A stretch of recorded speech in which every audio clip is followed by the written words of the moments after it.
Bro, hii leo kubali kataa mwanangu. Kubali kataa, ila bwana tumewasaidia watu wengi sana.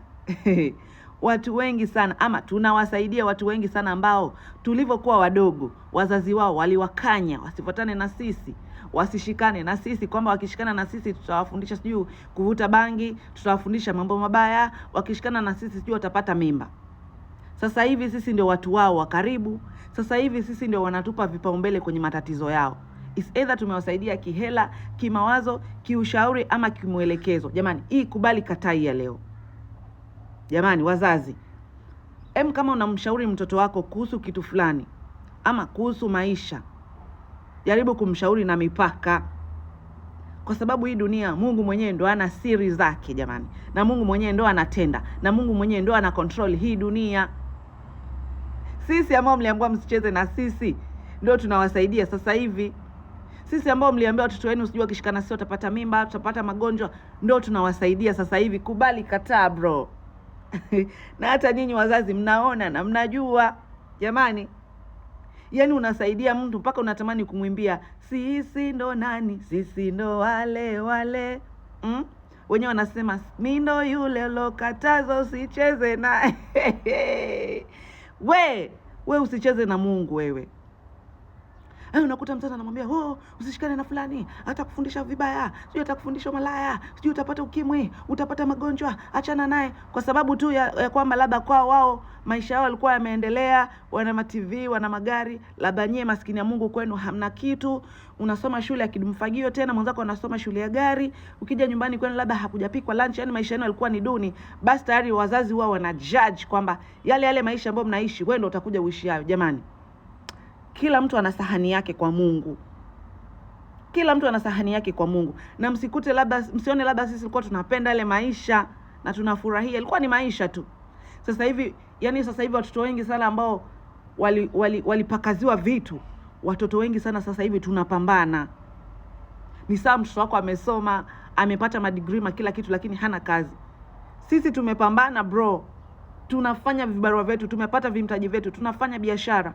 Unakuta mzazi sasa yule leo mwambia mtoto wake kwamba asicheze na wewe, anakupigia simu, "Hello, uko wapi? Uko Mombasa? Basi mimi mtoto wangu atakuja kwako akae hapo kwako hata kama ni wiki 2-3, atafute vikazi vya kufanya kwa sababu amesoma hajapata kazi." Mimi mwanao nikimfundisha vibaya bibi, mwanao nikimpeleka kwa wanaume, wewe ulisema mimi nina kipaji cha kupeleka watu kwa wanaume? Jamani, je, mwanao akifundisha kuvuta bangi huko unakompeleka, wewe ulisema huyo unayempelekea ana hulka ya kuvuta bangi?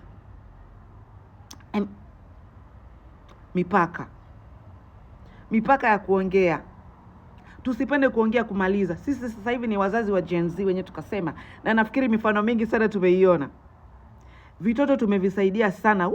Tumevisaidia sana hivi vitoto ambavyo wazazi wao walikuwa wanawaambia kwamba wasitembee na sisi. Jamani, hebu fikiria kitambo, labda ulikuwa na rafiki yako ama relative wako tu pale, ni ndugu yako tu pale. Mara moja ukapata tu amechange, haji tena kwenu, hamuongei tena, labda hamuoni tena kutembea. Wazazi wake walimkalisha wakamwambia, "Bwana, usifuatane na yule, atakufundisha vibaya mwanangu, angalia la kusoma, yule siye, yeye mwenyewe kama wazazi wake washaharibikiwa, yeye mwenyewe pia ataharibikiwa kama wazazi wake, sijui nini."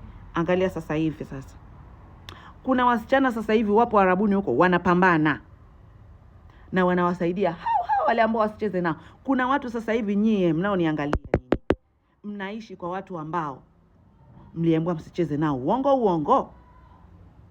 Hamtosema najua, lakini hii leo kubali kataa bro.